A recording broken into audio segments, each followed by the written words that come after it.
2030 엑스포 개최지를 결정하는 투표가 오늘 진행됩니다. 유력 후보 사우디를 뒤집기 위해 투표 직전까지도 막판 총력전을 펼치고 있는데요. 먼저 파리에서 솔령 특파원이 전해드립니다. 2030년 엑스포 개최지가 오늘 밤 프랑스 파리 국제박람회기구 총회에서 결정됩니다. 오늘 낮 1시 반, 한국 시간으로는 밤 9시 반부터 각국이 프레젠테이션을 시작하는데 투표 결과는 자정쯤 나올 것으로 보입니다. 투표는 182개 회원국 중 분담금을 납부한 179개국이 참여하고 비밀 투표로 이뤄집니다. 현재 가장 앞서 있는 건 사우디아라비아입니다. 3분의 2인 120표를 확보하면 개최지가 곧바로 확정되지만 지금까지 대부분의 경우 두 나라가 맞붙는 2차 투표까지 갔습니다. 2위로 오르더라도 이탈리아 표를 우리가 흡수한다면 사우디아라비아와도 해볼만 하다는 게 우리 측 계산입니다. 때문에 투표 당일까지도 총력전을 펼치고 있습니다. 한덕수 국무총리와 반기문 전 유엔 사무총장 등은 회원국들을 만나 막판 설득 작업을 벌이고 있습니다. 프레젠테이션 연사로는 국제적 인지도가 높은 반 전 총장 등이 거론되고 있습니다. 투표 직전에 있는 PT에서도 마지막 표심을 자극할 수 있는 메시지와 스토리를 진중하게 전개해 나갈 예정입니다. 각 기업들도 그동안 파악한 상대국과의 경제 협력 수요를 활용해 최종 투표 순간까지 유치 교섭에 힘을 보탤 예정입니다. 왕실 중심의 펀드가 많은 사우디아라비아, 관광대국 이탈리아와 비교해 글로벌 기업을 다수 보유하고 있다는 우리의 장점을 10분 활용하겠다는 게 우리의 전략입니다. 유치 활동도 첩보전을 방불케 하고 있습니다. 우리가 설득한 국가들을 사우디아라비아 측이 다시 접촉해 흔드는 일들이 확인돼 유치 활동 자체도 비밀리에 진행되고 있습니다. 후회 없이 달려왔습니다. 하지만 확보된 표는 지키고 유동표는 빼앗아온다는 전략으로 투표 직전까지도 총력전을 펼친다는 방침입니다. 파리에서 MBC 뉴스 손령입니다. 어젠 비가 내리고 다소 포근했었는데요. 오늘 다시 영하권으로 뚝 떨어졌습니다. 기상센터 연결해서 자세한 날씨 알아보겠습니다. 금채림 캐스터 전해주시죠. 네, 오늘부터는 본격적인 겨울 추위에 대비해 주셔야겠습니다. 대기 상층으로 영하 30도 안팎의 강한 한기가 밀려와 갈수록 추워질 텐데요. 현재 서울의 기온 0.8도로 어제보다 4도가량 낮은 기온을 보이고 있고요. 특히 목요일엔 서울의 아침 기온 영하 7도까지 떨어져 이번 추위가 절정에 달하겠습니다. 기온 변화에 건강관리 잘 해주셔야겠습니다. 한편 어제 오락가락 이어지던 눈과 비는 대부분 잦아들었는데요. 아직 일부 남부지방은 약한 비가 이어지고 있습니다. 오늘 아침까지 충청과 강원, 남부 내륙에 낮부터 저녁 사이엔 서쪽을 중심으로 빗방울이 떨어지거나 눈이 날리는 곳이 있겠습니다. 비와 눈의 양이 적어도 곳곳으로는 도로 살얼음이 발생할 수 있어서 조심히 이동하셔야겠습니다. 오늘은 전국이 대체로 흐리겠고요. 강원도는 점차 맑아지겠습니다. 또 동해안 지역은 건조주의보가 계속되고 있는데요. 강원 영동을 중심으로는 바람이 매우 강하게 불어서 불이 나지 않도록 조심하셔야겠습니다. 현재 기온은 서울이 0.8도, 대구 6.6도를 보이고 있고요. 낮 기온은 서울이 3도, 전주 7도로 어제보다 2도에서 최고 8도가량 뚝 떨어지겠습니다. 내일 오후부터 밤 사이에는 경기 남서부와 충청, 전북에 모레는 제주와 호남 지역에 비나 눈이 내릴 전망입니다. 지금까지 기상센터였습니다.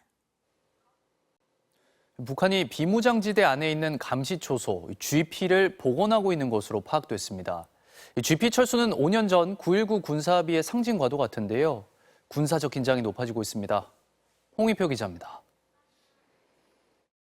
뾰족한 지붕의 시설물 주변에 북한 군인들이 모여 있습니다. 나무로 만든 이 시설에는 얼룩무늬로 색깔도 칠했는데 높은 지대에서 정찰 활동을 하기 위한 경계초소의 일종인 감시소입니다. 5년 전 9.19 군사합의에 따라 북한은 비무장지대 감시초소 10곳은 폭파하고 한 곳은 병력과 장비를 철수시켰습니다. 이에 따라 감시소 역시 철거되거나 재기능을 하지 않고 있었는데 북한이 9.19 합의 파기를 선언한 이튿날부터 이런 시설 복원에 나선 모습이 포착된 겁니다. 군 당국은 북한군이 무반동총 등 중화기를 들고 진지로 이동하는 장면은 물론 야간 경계 병력을 투입한 모습도 포착됐다며 이례적으로 사진까지 공개했습니다.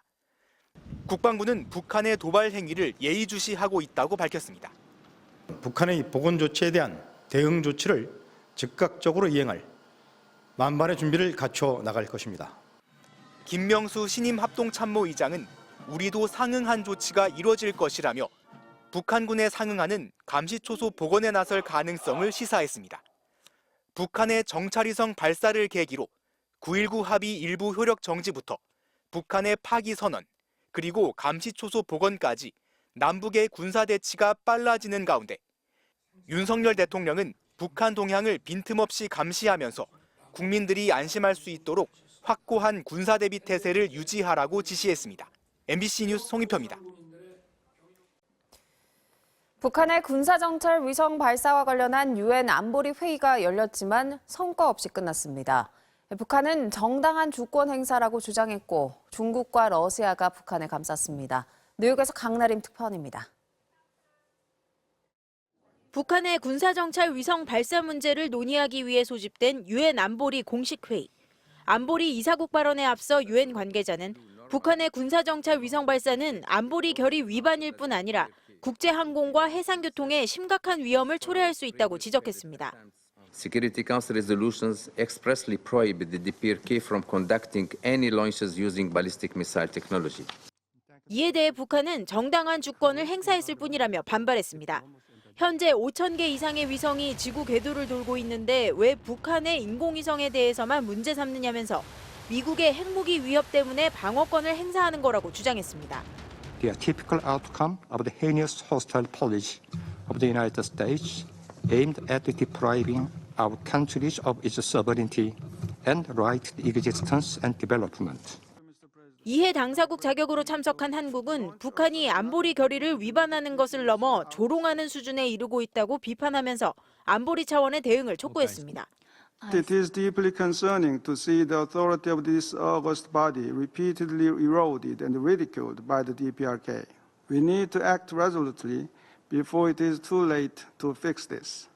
미국도 북한의 무모한 불법 행위가 이웃 국가들은 물론 모든 유엔 회원국들을 위협하고 있다고 지적했습니다. 미국을 포함한 대부분의 이사국들이 북한에 대한 우려를 표명했지만 중국과 러시아는 북한이 자위권을 행사한 거라고 옹호하며 대립각을 세웠습니다. 결국 이날 회의도 규탄 성명이나 결의안 채택 등 안보리 차원의 성과를 도출하지 못하고 빈손으로 끝났습니다. 뉴욕에서 MBC 뉴스 강나림입니다. 오늘로 종료 예정이던 이스라엘과 하마스의 휴전이 이틀 더 연장됐습니다. 조금 전 이스라엘 군 당국은 11명의 인질이 풀려났다고 발표했는데 인질 10명이 풀려날 때마다 휴전을 하루 더 연장할 뜻을 밝혔습니다. 전동혁 기자입니다. 이스라엘과 팔레스타인 무장정파 하마스가 오늘로 종료 예정이던 나흘간의 휴전을 이틀 더 연장하기로 합의했습니다.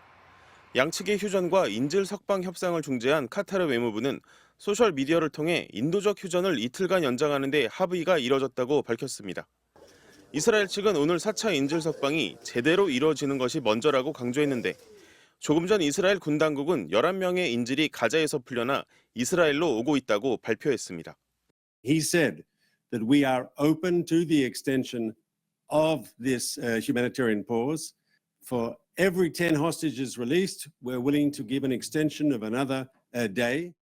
추가 휴전 기간 하마스는 이스라엘 인질 20명을 석방하고 이스라엘은 팔레스타인 수감자 30명을 순차적으로 석방할 걸로 알려졌습니다. 양측의 휴전 연장 합의에 대해 유엔은 환영의 뜻을 나타내면서 이 기간 인도적 지원을 더 적극적으로 해야 한다고 강조했습니다. Glimpse of hope and humanity in the middle of the darkness of war. And I strongly hope that this will enable us to increase even more the humanitarian aid to the people in Gaza. 조 바이든 미국 대통령도 이날 성명에서 가자 지구로 들어가는 인도적 지원의 양을 최대한 늘리겠다고 밝혔습니다. 또한 하마스가 붙잡은 인질이 모두 석방되기까지 모든 노력을 멈추지 않을 것이라고 강조했습니다. We would, of course, hope to see the pause extended further, and that will depend upon Hamas continuing to release hostages. 이번 추가 휴전 기간은 30일 종료됩니다. MBC 뉴스 전동혁입니다.